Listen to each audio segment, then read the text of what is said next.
Siapa yang menciptakan sholat? Alhamdulillah aku batal dari mualaf. Rizky, thank you. Alhamdulillah juga aku bilang, Rizky. Kenapa? Karena gini, ini pendapat aku ya. Orang yang login belum belajar tentang Islam dengan benar, ini resiko tinggi nih kembali ke habitat. Untunglah kau belum, ya kan? Jadi nggak ngotor-ngotori rapot.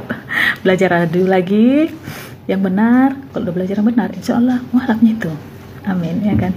Jadi kau cerita tentang sholat ini, tentang mualaf ini, aku seorang mualaf dulunya. Masuk Islamnya bukan Islam warisan, ya kan? Dan aku itu terlahir dari keluarga Kristen Protestan di garis keras bisa dikatakan, ya kan. Bapakku itu purhanger, kakak abangku itu aktivis lah dikatakan di gereja itu. Sehingga aku tuh dididik secara keras ini tentang doktrin tentang ketuhanan Tritunggal ini. Jadi dulu Tuhanku Yesus, Allah, Bapa, Anak, dan Roh Kudus itu tidak bisa ini digantikan dengan apapun, kan seperti itu. Belajarlah Al-Quran, belajar Alkitab, Al-Quran, Alkitab, dan finally udah inilah dia, tiada Tuhan selain Allah, satu-satunya Allah yang benar-benar satu gitu, yang benar-benar esa itu tidak dicampur-campur, ya kan, tidak berproses-proses. Nah itu dia, karena yang beragama ini kan soal bertuhan dan berteman. Yang paling hakiki itu bertuhan. Jadi kalau sholat duluan kita pelajarin tuh bingung jadinya, ya kan. Aku justru sholat belakangan ku pelajari, yang hakiki dulu yang ku pelajari di awal, ya kan. Jadi soal sholat ini, siapa yang menciptakan? Tuhan Allah. Ada tertulis jelas, banyak ayat-ayatnya di Al-Quran loh. Salah satunya Al-Baqarah ayat 43. Tegakkanlah sholat, tunaikanlah zakat, rukuk bersama orang yang rukuk. Bahkan gerakan-gerakannya itu juga itu diajarkan oleh Allah itu. Melalui malaikat dipraktekkan, disaksikan oleh Nabi Muhammad SAW ketika peristiwa Isra Mi'raj. Itu cerita. Jadi aku mau cerita share pengalaman pribadi ketika aku udah mulai sholat itu ya dulu ya, udah lama kali ini ya. Aku gini terpikir langsung, wih, ini aku harus membandingkan ya teman-teman. Jangan kalian bilang jangan banding-bandingkan, harus dibandingkan.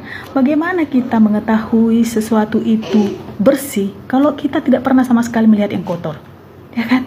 Bagaimana kita melihat sesuatu yang positif bisa kita pastikan itu positif kalau kita tidak mengerti apa yang negatif? Itulah itu pendeknya, masuk kan?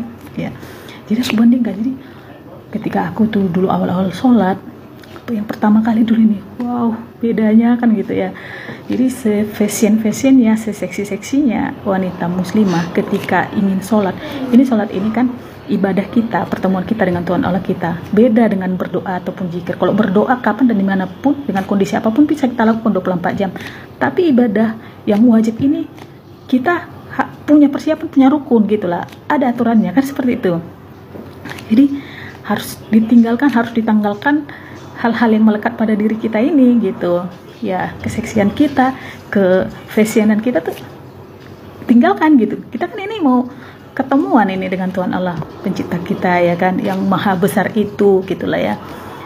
Jadi kalau dulu kita nggak bisa bedakan pakaian kita, ya boleh sama aja seperti kita mau nge-mall, mau nonton konser, mau ke kantor, mau kemana pun ya sama aja modelannya begitu loh, ya kan.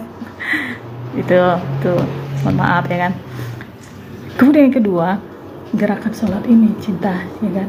Begitu kita menunjukkan respect kita kepada Tuhan Allah itu, dari mulai kita berdiri, ruku, sujud, kita rendahkan diri kita karena kita memang sangat kecil di hadapan Allah itu, karena Allah itu maha besar kan, seperti itu.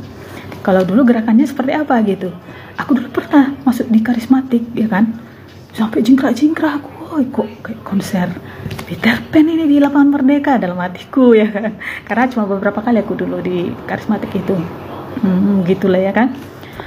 Ya udah, itulah dulu yang kedua ya. Kemudian yang ketiga, ternyata gerakan-gerakan sholat ini sangat baik, sangat bermanfaat untuk kesehatan tubuh, ya kan. Ketika ruku itu sejajar punggung kita itu, orang-orang di sana pasti udah tahu itu. Ketika sujud bagaimana darah kita itu, ya kan, sirkulasinya seperti itu. Banyaklah dia nanti menuju otak kita. Pokoknya best lah. Thank you.